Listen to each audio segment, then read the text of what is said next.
आज के इस वीडियो में हम unit number 4 that is measurement, unit का नाम है मेजरमेंट, उस यूनिट के ऊपर एमसीक्यू डिस्कस करेंगे। तो वन बाय वन क्वेश्चंस को हम डिस्कस करेंगे। सबसे पहले द मेजरमेंट ऑफ क्वांटिटी, जो टॉपिक है मेजरमेंट, इसका मतलब क्या होता है। मेजरमेंट का जो मीनिंग है वो है कि किसी अननोन क्वांटिटी को कंपेयर करना किसी स्टैंडर्ड वैल्यू से। स्टैंडर्ड वैल्यू से अगर हम कंपेयर कर रहे हैं तो वो होगा हमारा मेजरमेंट। तो ऑप्शंस देखते हैं। एक्ट ऑफ कंपैरिजन सही है, ऑफ अननोन क्वांटिटी सही है, विद अदर क्वांटिटी नहीं, अदर क्वांटिटी सही नहीं। किसके साथ कंपैरिजन करना है? स्टैंडर्ड के साथ कंपैरिजन करना है। Is an act of comparison सही है, of unknown quantity very good, with A known quantity whose accuracy may be known or may be unknown, ये भी सही नहीं है क्योंकि स्टैंडर्ड नहीं है। Is an act of comparison of unknown quantity with predefined acceptable standards which is accurately known. यही हमारी मेजरमेंट की डेफिनेशन होती है कि किसी भी अननोन क्वांटिटी को किसी प्री डिफाइंड एक्सेप्टेबल स्टैंडर्ड के साथ अगर हम कंपेयर करते हैं उसे बोला जाता है मेजरमेंट। नेक्स्ट है यहाँ पर एरर ऑफ मेजरमेंट क्या होती है। एरर का मतलब होता है कि जो हमारी असली वैल्यू थी, जिसे बोला जाता है ट्रू वैल्यू, जो हमारी ट्रू वैल्यू थी और जो वैल्यू हमने मेजर की है, इन दोनों वैल्यूज में जो डिफरेंस आता है उसे बोला जाता है एरर।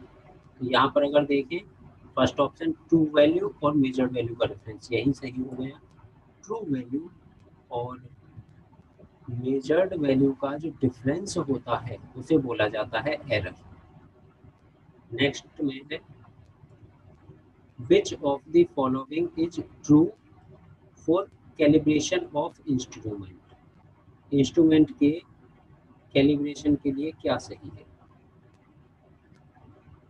देखते हैं option. In case casting and fabrication shop the measurement made are of more precise nature as compared to those made in machine shop and tool। ये इससे कोई लिंक ही नहीं है, सही नहीं है। Second, periodical calibration is made for optical measuring instrument, एकदम सही है।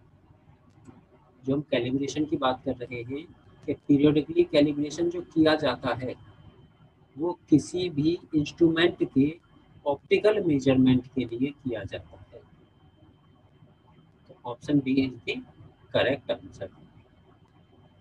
Degree of closeness of measured value of a certain quantity with its true value. अगर हम किसी वैल्यू को मेजर कर रहे हैं और वो ट्रू वैल्यू के इक्वल आ रहा है तो उसे बोला जाता है कि हमारी जो मेजरमेंट है वो एक्यूरेट मेजरमेंट है, और इस टर्म को बोला जाता है एक्यूरेसी। अगर मेजर्ड वैल्यू ट्रू वैल्यू के क्लोज आ रही है तो उसे बोला जाएगा accuracy. In A mechanical system systematic error is produced by. दो टाइप की एरर होती है वैसे, जो ह्यूमन एरर होती है, एक मैकेनिकल एरर होती है। सिस्टमैटिक एरर मैकेनिकल एरर के अंदर होती है। तो ये किस वजह से हो रही है? ये मशीनरी की वजह से हो रही है, ये इंस्ट्रूमेंट्स की वजह से हो रही है। इंस्ट्रूमेंट में क्या करेक्शन आ रहा है। तो सिस्टमैटिक एरर किसकी वजह से है? ये एक इंस्ट्रूमेंटल एरर है कि इंस्ट्रूमेंट में कोई प्रॉब्लम है, वो इंस्ट्रूमेंट गलत मेजर कर रहा है, इसकी वजह से जो एरर आ रही है उसे बोला जाता है सिस्टमैटिक एरर और mechanical error. The resolution of system refers to. Resolution क्या है कि जब किसी भी इनपुट में हम कोई स्मॉलेस्ट चेंज करते हैं जिसकी वजह से हमारा आउटपुट चेंज हो जाए, उसे बोला जाता है रिजोल्यूशन। तो क्या पहला option difference between true value and measured value? नहीं। Smallest change of input for which there will be change of output? Very सही। कि आउटपुट चेंज करने के लिए इनपुट में जो स्मॉलेस्ट चेंज किया जाता है उसे बोला जाता है रिजोल्यूशन।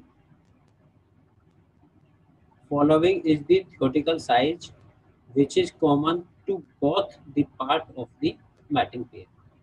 जब हम मैटिंग करते हैं और मेजरमेंट में हम पढ़ते हैं होल और साफ्ट, उन दोनों के लिए जो कॉमन साइज बनाया जाता है उस कॉमन साइज को बोला जाता है base size, basic size. Option को हमारा बेसिक साइज क्या है? अगर हम हमने बेसिक लिमिट डिसाइड कर दी फ्रॉम 0, तो ये होल के लिए भी बेसिक लिमिट होगी, साफ्ट के लिए भी होगी। होल अगर हम ये बना रहे हैं, ये हो गया होल, और ये हो गई हमारी soft.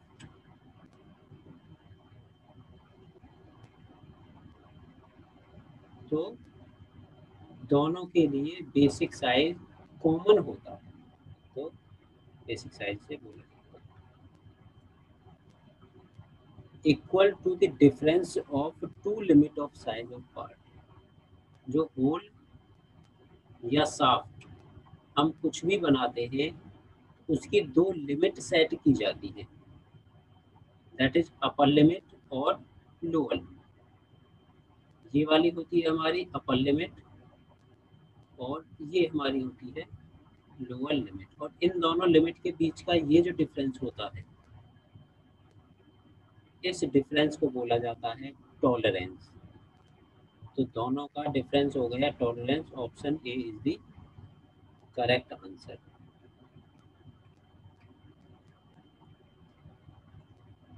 A positive allowance is always result in. Positive allowance, allowance होता है हमारा मिनिमम साइज ऑफ होल और मैक्सिमम साइज ऑफ शाफ्ट के बीच में। वो पॉजिटिव कब होगा? जब होल का मिनिमम साइज शाफ्ट के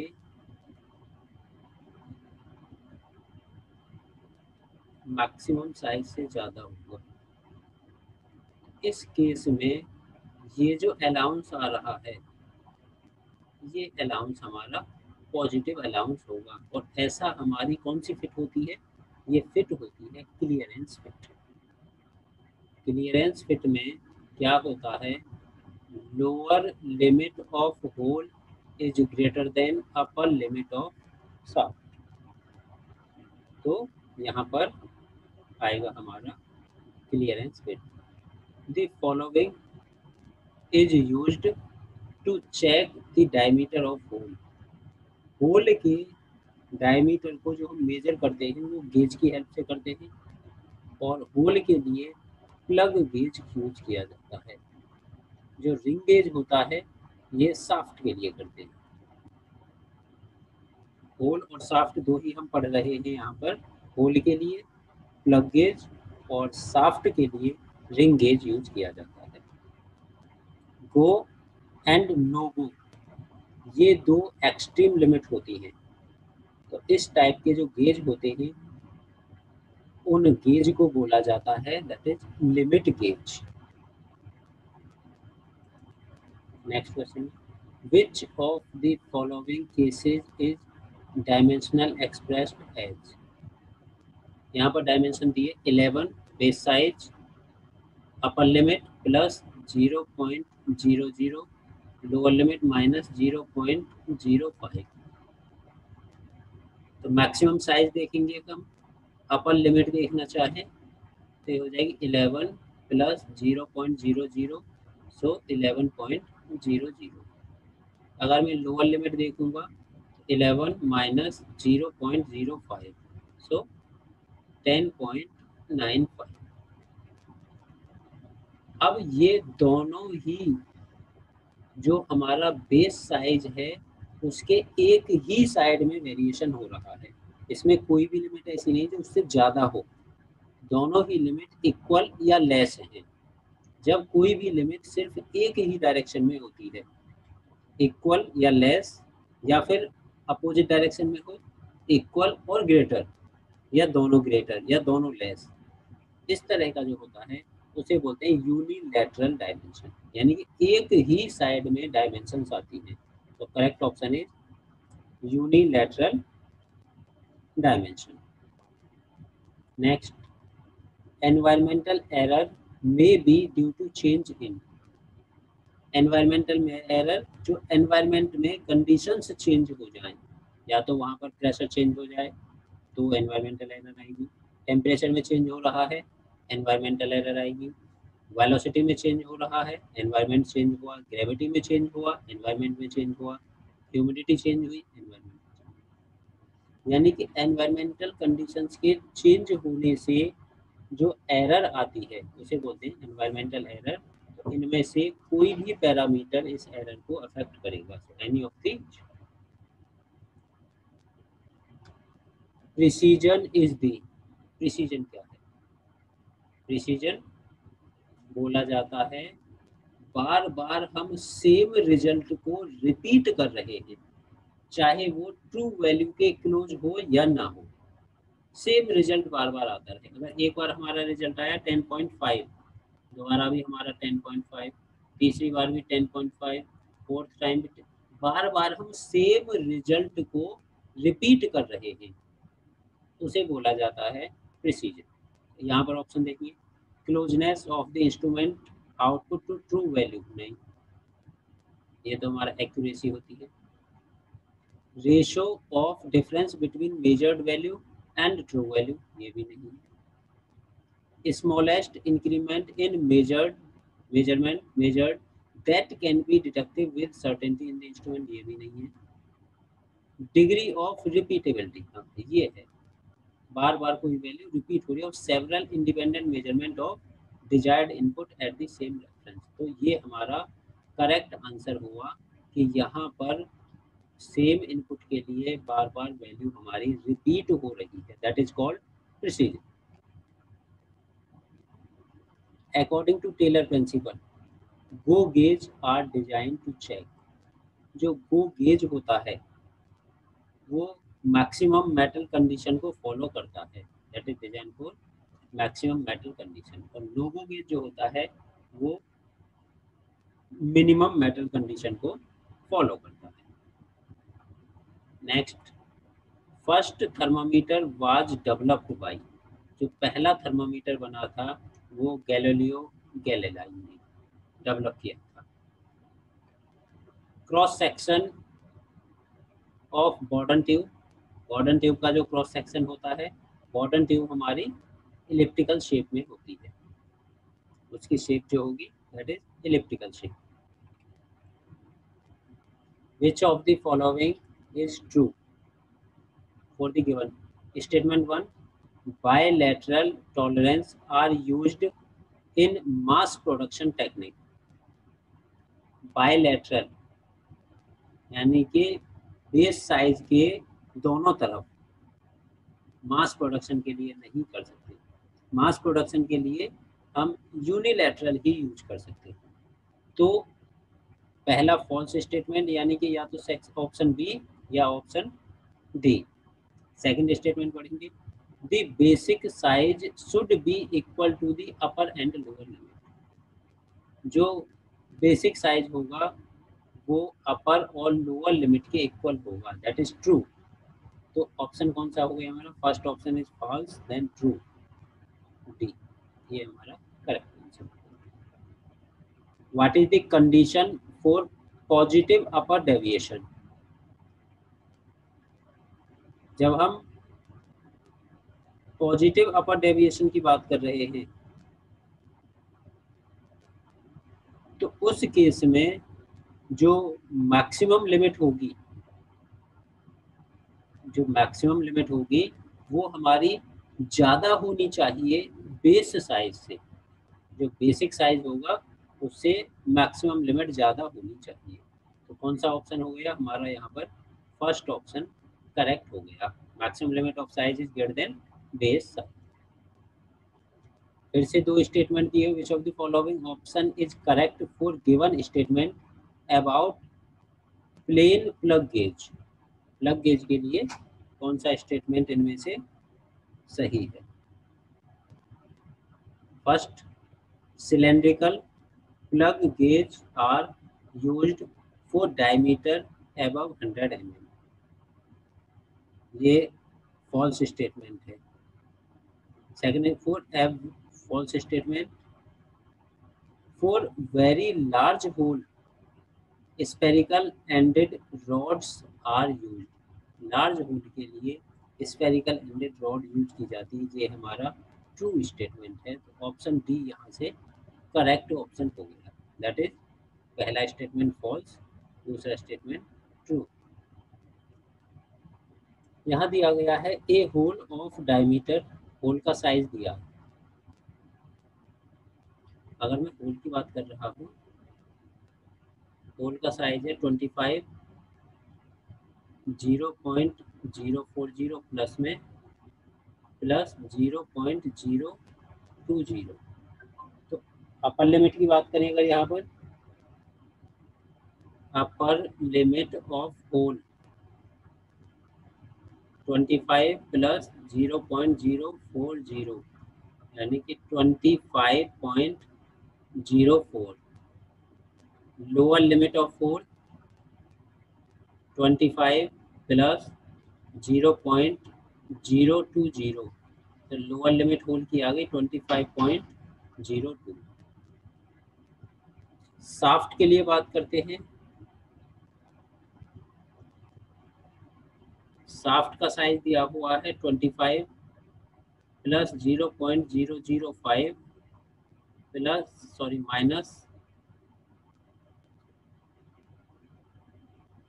0.008। तो upper limit of soft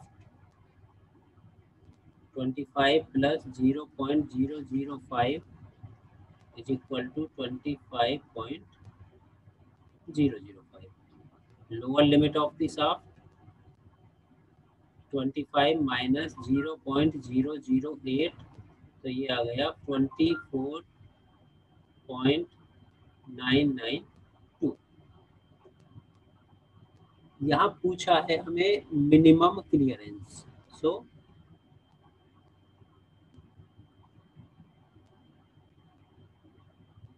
minimum clearance is equal to lower limit of hole minus upper limit of shaft. Lower limit of hole is 25.020 minus 25.005। जब हम माइनस करेंगे तो ये आ जाएगा 0.5 mm। ऑप्शन देखते हैं। Option B is the correct answer. अगर यहाँ पर मिनिमम क्लियरेंस की जगह मैक्सिमम क्लियरेंस पूछा होता तो मैक्सिमम क्लियरेंस का फॉर्मूला क्या होता?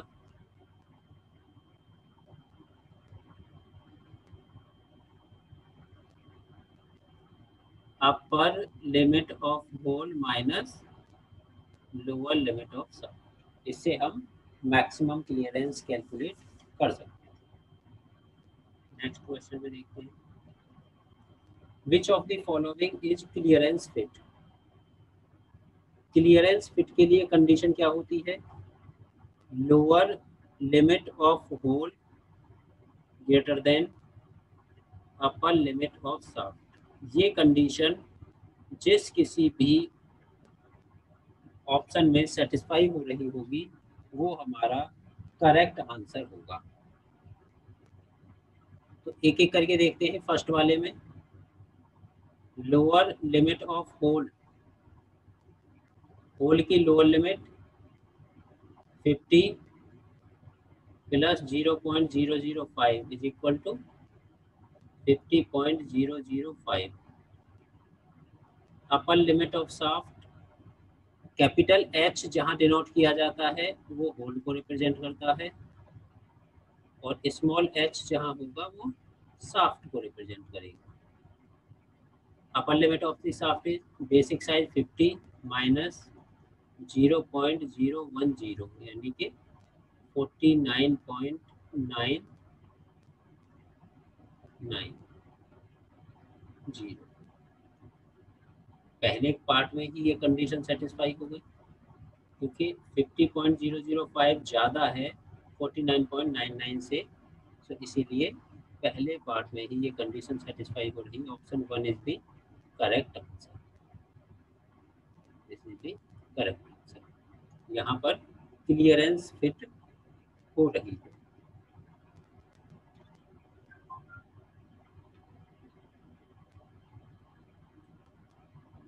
नेक्स्ट अगर हम देखते हैं, for a given assembly 25H7G8 match group A with group B. H अभी बताया था मैंने, एच का मतलब क्या होता है? होल। होल का टाइप। और जो जी या स्मॉल एच होता है वो शाफ्ट के लिए होता है। यहाँ पर जी दिया हुआ है, ये किसके लिए हो गया? शाफ्ट का टाइप। शाफ्ट का टाइप। तो होल टाइप का मतलब हो गया सेकंड, शाफ्ट टाइप का मतलब हो गया फर्स्ट। हम इससे भी एक बार को आंसर देख सकते हैं। पहले का पी में सेकंड, पी में सेकंड यहाँ है, यहाँ है। एस में फर्स्ट यहाँ है, यहाँ, यानी कि या तो सी होगा या फिर डी होगा। बाकी देखते हैं। IT8, IT8 हमारा शाफ्ट टॉलरेंस को रिप्रेजेंट करता है, शाफ्ट टॉलरेंस को। और जो 7 है ये होल टॉलरेंस को रिप्रेजेंट करता है। हम यहाँ से भी देख सकते हैं H7, H किसे रिप्रेजेंट कर रहा है? होल को। तो 7 वाला किसके साथ हो गया? Whole tolerance. G8, जी किसको रिप्रेजेंट कर रहा है? शाफ्ट को। तो ये शाफ्ट टॉलरेंस। इसके अकॉर्डिंग अगर हम देखते हैं तो यहाँ से हमारा शाफ्ट टॉलरेंस है फोर्थ, और ये third. Second, fourth, third, first, ये ऑप्शन डी में आ रहा है। Option D is the correct answer. यहाँ से हमारा ऑप्शन डी सही है। अब अगर हम देखें,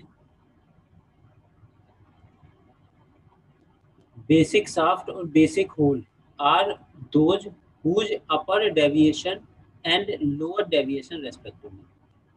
अगर हम शाफ्ट बेसिस सिस्टम की बात कर रहे हैं,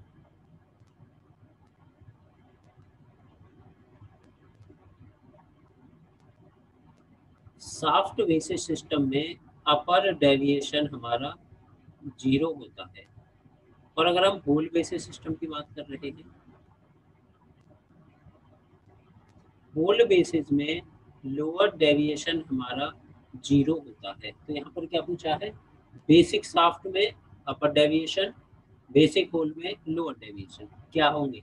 दोनों ही 0 होंगे। That is option C is the correct answer. 0 0, दोनों ही यहाँ पर 0 0 होंगे।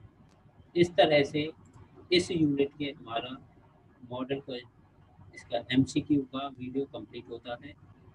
नेक्स्ट लेक्चर में, नेक्स्ट वीडियो में हम डिस्कस करेंगे about unit number 5 that is mechatronics.